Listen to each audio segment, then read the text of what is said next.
मुख्यमंत्री धामी की पोषण शिक्षण सामग्री, आयुर्वेद, योग और वेलनेस विकास योजना चयनित छात्रों को वितरित किए गए प्रवेश पत्र।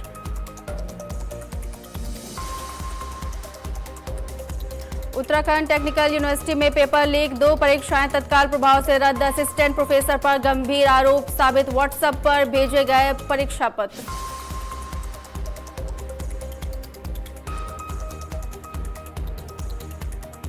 नर्सों के फिनाइल मामले पर बीजेपी का बयान, मथुरा दत्त जोशी ने जताया दुख, नर्सिंग आंदोलन पर बीजेपी ने की अपील। नैनीताल में आयोजित होने वाली 124वें नंदा सुनंदा देवी महोत्सव की तैयारी तेज, 16 से 23 सितंबर तक होगा नंदा सुनंदा देवी महोत्सव। जिलाधिकारी ने अधिकारियों के साथ की अहम बैठक।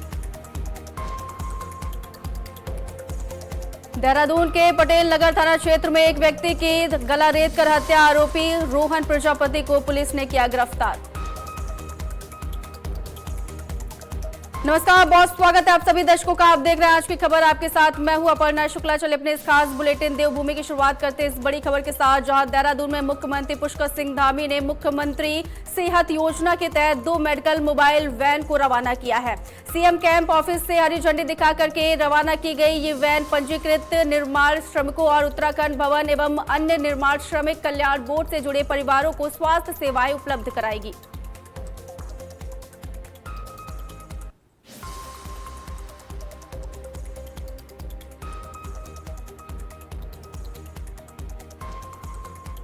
हमारा बहुत ही महत्वपूर्ण एक हमारे जो श्रमिक भाई हैं उनके कल्याण के लिए, उनके जीवन को आगे बढ़ाने के लिए, उनके परिवारों के लिए, उनके वेलफेयर का बहुत बड़ा माध्यम है। और पिछले सालों में हमने प्रयास किया कि इसमें पूरी तरह से पारदर्शिता हो और जो लाभार्थी हैं जिनके लिए इसका गठन किया गया है,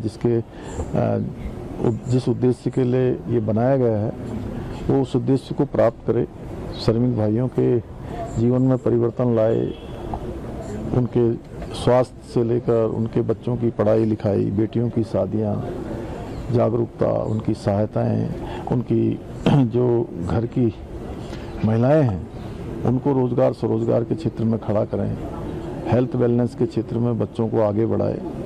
तो आज मुझे खुशी है कि इन सालों में अच्छी पारदर्शिता भी हुई है और सीधे सीधे जो लाभ मिलना चाहिए उसका लाभ भी मिल रहा है। आज संवाद करके जिस प्रकार से आज छोटे बच्चे, बेटियां, उनके परिवारों की महिलाएं आगे बढ़ रही हैं, सच में ये देखकर संतोष होता है और इस योजना को हम और विस्तारित करेंगे। और वहीं देहरादून में उत्तराखंड के वीर माधो सिंह भंडारी उत्तराखंड प्रौद्योगिकी विश्वविद्यालय में पेपर लीक का मामला सामने आया है। विश्वविद्यालय ने सम सेमेस्टर 2025-26 की 2 परीक्षाएं तत्काल प्रभाव से रद्द कर दी है। जांच में शिवालिक कॉलेज ऑफ इंजीनियरिंग के एक असिस्टेंट प्रोफेसर पर व्हाट्सएप के जरिए प्रश्न पत्र साझा करने का आरोप सही पाया गया है। दोषी प्रोफेसर पर 7 साल तक किसी भी परीक्षा कार्य में शामिल होने पर प्रतिबंध लगा दिया गया है। रद्द हुई परीक्षाएं अब अगस्त के तीसरे सप्ताह में आयोजित होंगी।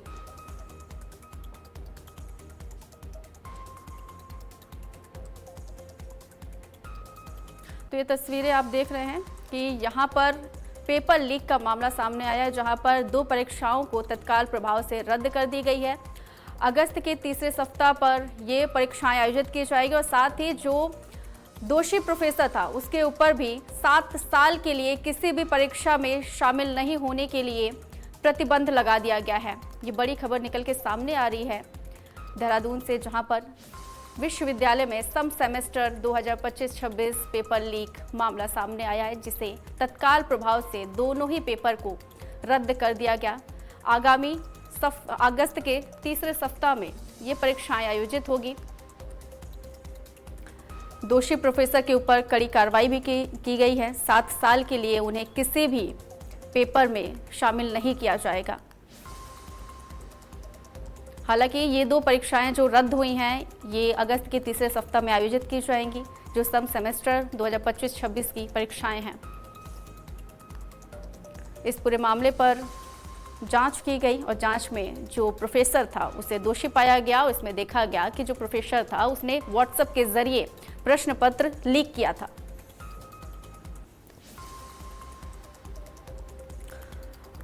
चलिए खबरों में आगे बढ़ते हैं। देहरादून में उत्तराखंड टेक्निकल यूनिवर्सिटी के 2 पेपर लीक मामले पर बीजेपी ने प्रतिक्रिया दी है। बीजेपी प्रदेश प्रवक्ता मथुरा दत्त जोशी ने कहा है कि पेपर लीक रोकने के लिए धामी सरकार ने सख्त कानून बनाया है और दोषियों के खिलाफ कड़ी कार्रवाई की जाएगी।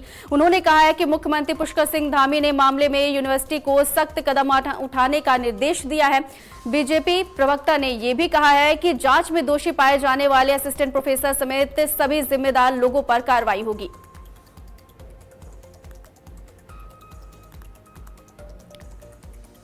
और वहीं देहरादून में बीजेपी के प्रदर्शन के जवाब में कांग्रेस कार्यकर्ताओं ने भी विरोध प्रदर्शन किया है। कांग्रेस भवन के बाहर बड़ी संख्या में कार्यकर्ता जुटे और नारेबाजी की गई। बीजेपी महानगर कार्यालय और कांग्रेस मुख्यालय के बीच करीब 500 मीटर की दूरी होने के चलते पुलिस ने दोनों दलों के कार्यकर्ताओं को बैरिकेडिंग लगा करके रोक दिया। काफी मशक्कत के बाद पुलिस ने स्थिति को नियंत्रित किया और साथ ही दोनों पक्षों के कार्यकर्ताओं को शांत कराया।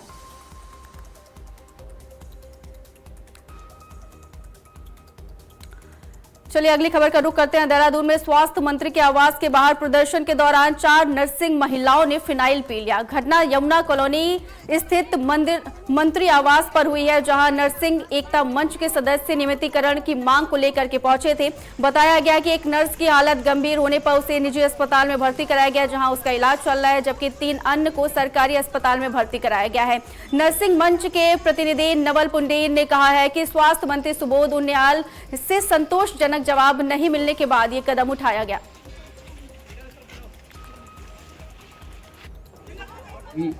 जो हमारे पढ़े लिखे युवा हैं, युवतियां हैं, उनको जिस तरह से जो उन्होंने मेहनत की है अपनी मेहनत के बलबूते पे, और जिस तरह से उन्होंने एग्जाम फाइनल किया है, उसके बावजूद भी जो है आज वो नौकरी के लिए मांग कर रहे हैं। तो ये नौकरी देने की जहाँ तक बात है, सरकार पूरी चिंता कर रही है, और परंतु इस तरह का कदम उठाना ये ठीक नहीं है।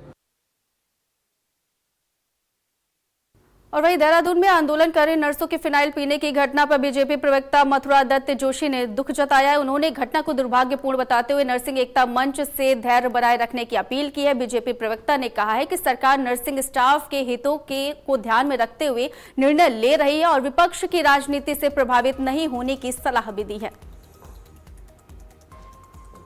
जो दुर्घटना हुई है, जिन बालिकाओं ने फिनाइल पीने का काम किया है, वो निश्चित रूप से दुर्भाग्यपूर्ण बात है और सरकार की संवेदना भी उनके साथ है। सरकार नहीं चाहती है कि छात्र कोई भी बेरोजगार ऐसा कदम उठाए कि जिससे उसको भी नुकसान हो और उत्तराखंड की छवि खराब हो। सरकार ने एक निर्णय लिया है, अभी वो निर्णय बहुत ज़्यादा कोई फाइनल स्थिति में नहीं है, अंतिम चरण में नहीं है और सरकार उसमें पुनर्विचार भी कर सकती है, लेकिन वार्ता के रास्ते खुले हैं ना।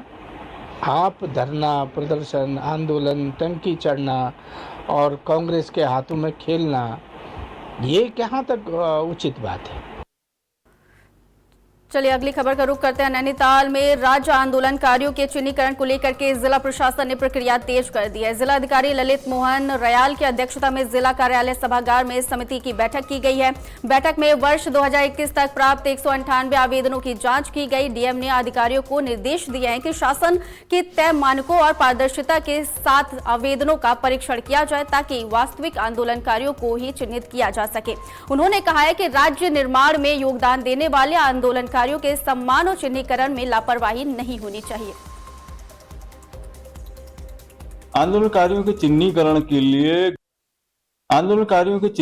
के लिए गृह विभाग उत्तराखंड शासन से ये इंस्ट्रक्शंस मिले थे कि 2021 तक जिन लोगों ने आवेदन कर दिया था और उनका किन्हीं कारणों से अगर चयन नहीं हो पाया है और वो पात्रता की शर्तें पूर्ण करते हैं, तो एक बार उनकी बैठक आयोजित करके ऐसे जो लंबित आवेदन पत्र हैं उन पर कमेटी का जो प्रोसीजर है उसके अनुसार उनको आइडेंटिफाई कर लिया जाए। तो आज इसको लेकर यहाँ पर बैठक आहूत की गई है और इसको हम आज जो है इस बैठक को कंप्लीट करेंगे। और वहीं नैनीताल में आयोजित होने वाले 124वें नंदा सुनंदा देवी महोत्सव को लेकर के प्रशासन ने तैयारियां तेज कर दी हैं। 16 से 23 सितंबर 2026 तक होने वाली मेले की तैयारियों को लेकर के जिलाधिकारी ललित मोहन रयाल ने अधिकारियों, श्री राम सेवा समिति, व्यापार मंडल, होटल एसोसिएशन और सामाजिक संगठनों के साथ बैठक की है।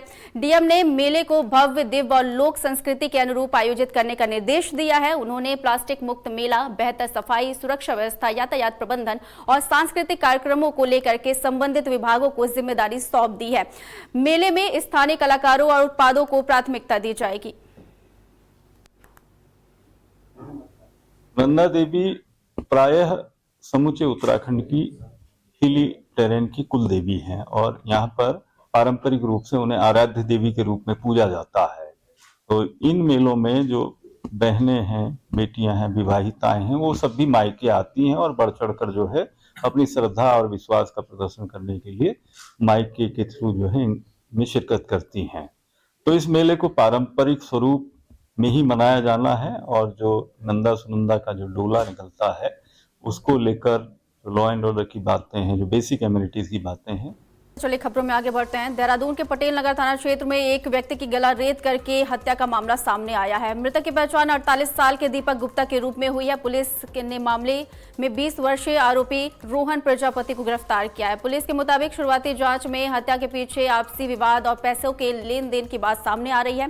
घटना के बाद मौके पर पुलिस पहुंची और आरोपी को हिरासत में ले लिया है। पूछताछ में आरोपी ने बताया कि उसकी पहचान मृतक से इंटरनेट के जरिए हुई थी और विवाद के बाद उसने चाकू से हमला किया। पुलिस ने मामले की आगे की जांच जारी की है और आगे की पड़ताल चल रही है।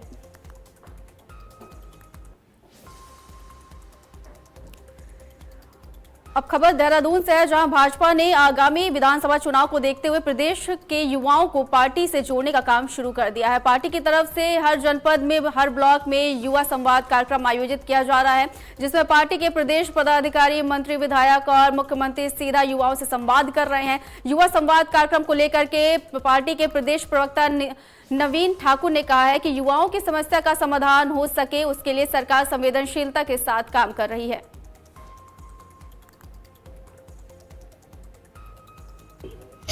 देखिए, उत्तराखंड के प्रत्येक युवा से सरकार का, संगठन का सीधा संवाद हो, इसको लेकर यह कार्यक्रम चलाया जा रहा है। आप देख रहे होंगे माननीय मुख्यमंत्री पुष्कर सिंह धामी जी प्रत्येक युवा से सीधा संवाद कर रहे हैं, उनके विचारों को सुन रहे हैं, उनकी समस्याओं को सुन रहे हैं और उस सब समस्याओं को लेकर एक रोड मैप तैयार किया जाएगा ताकि प्रत्येक उत्तराखंड के युवा की समस्या का समाधान हो सके। उनकी भविष्य की क्या योजनाएं हैं, सरकारी जो योजनाएं हैं, उनकी जानकारी भी इस कार्यक्रम में माननीय मुख्यमंत्री जी द्वारा और सरकार द्वारा युवाओं के बीच दी जा रही है और ये बहुत शानदार कार्यक्रम है। प्रत्येक युवा से जो है सीधा संवाद सरकार का इसमें हो रहा है और विशेषकर माननीय मुख्यमंत्री जी इसमें बहुत जो है उत्सुक हैं युवाओं से बात करने के लिए। लगातार आप देख रहे होंगे पूरे प्रदेश में मुख्यमंत्री जी युवाओं के साथ सीधे संपर्क में हैं।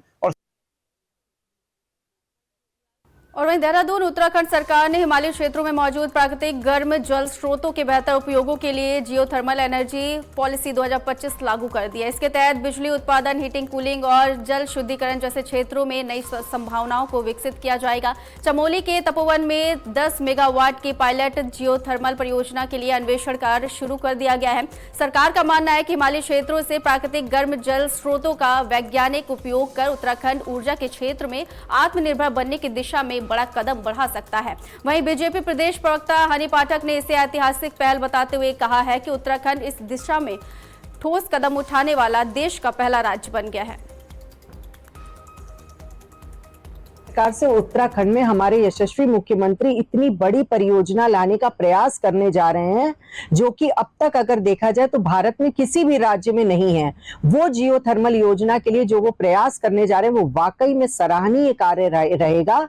ये जियोथर्मल योजना वो योजना है जिसमें कार्बन की लेस मात्रा भी बहुत ही कम मात्रा इसमें रहती है और जमीन से वाष्प जो जुड़ के वाष्प निकल के जो बाहर आता है उससे हमें ऊर्जा प्रदान करी जाती है और 12 महीने चाहे ठंडी हो, चाहे गर्मी हो, चाहे बरसात हो, हर समय 24 घंटे बिजली का उत्पादन यहाँ पर रहेगा।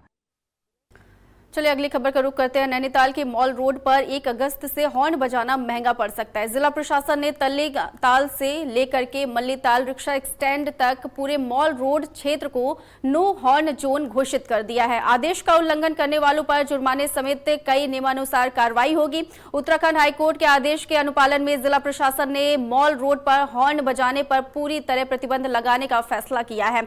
24 से 31 जुलाई तक जागरूकता अभियान चलाया जाएगा, जबकि 1 अगस्त से नियम सख्ती के साथ लागू होगा। पूरे मार्ग पर नो हॉर्न साइन बोर्ड और सीसीटीवी कैमरे लगाए जाएंगे। जिलाधिकारी ललित मोहन रयाल ने कहा है कि इस पहल का उद्देश्य ध्वनि प्रदूषण पर रोक लगाना, पर्यावरण संरक्षण को बढ़ावा देना और साथ ही स्थानीय लोगों एवं पर्यटकों को शांत और सुखद वातावरण उपलब्ध कराना है। नैनीताल शहर की जो प्रसिद्धि है वो उसकी प्राकृतिक सुंदरता, शांत वातावरण और विख्यात नैनी झील से है। आगामी 1 अगस्त से तल्लीताल से मल्लीताल तक नो हॉकिंग जोन का आदेश जिला प्रशासन ने जारी किया है। तो जो हमारे शहर है उस धरोहर को सुरक्षित रखना हम लोगों की सामूहिक जिम्मेदारी है। और वहीं देहरादून में डेंगू से बचाव को लेकर के नगर निगम और स्वास्थ्य विभाग ने कमर कस ली है। डेंगू की रोकथाम के लिए शहर के सभी 100 वार्डों में फॉगिंग अभियान चलाया जा रहा है। साथ ही मच्छरों के लार्वों को खत्म करने के लिए एंटी लार्वा दवा का छिड़काव भी किया जा रहा है। बता दें कि नगर निगम उन स्थानों को चिन्हित कर रहा है जहां पानी जमा होने के बाद डेंगू का लार्वा पनप सकता है। वहीं स्वास्थ्य विभाग ने भी तैयारियां तेज कर दी है। आशा कार्यकर्ता और साथ ही डेंगू वॉलंटियर जल भराव वाले क्षेत्रों की जानकारी निगम को दे रहे हैं। देहरादून सीएमओ के कहना है कि सभी जिला अस्पतालों को मॉनसून से जुड़ी बीमारियों की जानकारी IHIP पोर्टल पर अपडेट करने का निर्देश दिया गया है, ताकि समय रहते कार्रवाई कर संक्रमण की चेन को तोड़ा जा सके।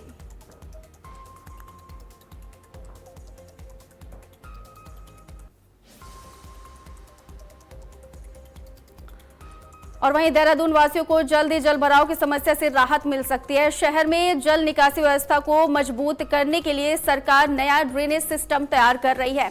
राजपुर रोड से विधायक और कैबिनेट मंत्री खजान दास ने बताया है कि करीब 19 करोड़ रुपए की लागत से ड्रेनेज सिस्टम बनाया जाएगा। ये सिस्टम दर्शन लाल चौक से प्रिंस चौक और प्रिंस चौक से लेकर के सहारनपुर चौक तक तैयार किया जाएगा। इसके अलावा आराघर चौक में नाला निर्माण काम भी किया गया है। मंत्री ने कहा है कि शहर के अन्य जलभराव वाले इलाकों के लिए भी कार्य योजना बनाई जा रही है।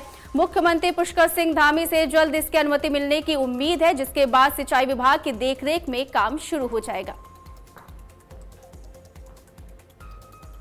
से ड्रेनेज का सिस्टम को लेकर के हम लोगों ने चिंता व्यक्त की है और अभी ड्रेनेज सिस्टम को लेकर के सरकार भी चिंतित है। जगह जगह पे उन्होंने नाले भी बनवाए हैं, निर्माण भी किए हैं। कुछ ऐसे नाले हैं जिसका निर्माण होना है। जैसा मैं उदाहरण के लिए आपको कहना चाहूँगा कि दर्शनाल चौराहे से लेकर के प्रिंस चौक और प्रिंस चौक से लेकर के सहारनपुर चौक तक तकरीबन 19 करोड़ रुपए की इसकी लागत है और शायद EFC भी हो गई है और जल्दी ही इसमें स्वीकृति मिलेगी तो काम शुरू भी हो जाएगा। और इसी प्रकार से हम आराघर की तरफ आते हैं तो वहाँ पे भी एक नाले का निर्माण हो चुका है, जो स्मार्ट सिटी के द्वारा भी हुआ और एक लोक निर्माण विभाग के द्वारा हुआ है। परंतु अभी कई जगह ऐसे हैं, पूरे शहर की मैं अगर बात करता हूँ तो ड्रेनेज को लेकर के हम सबको अभी चिंता भी करनी चाहिए।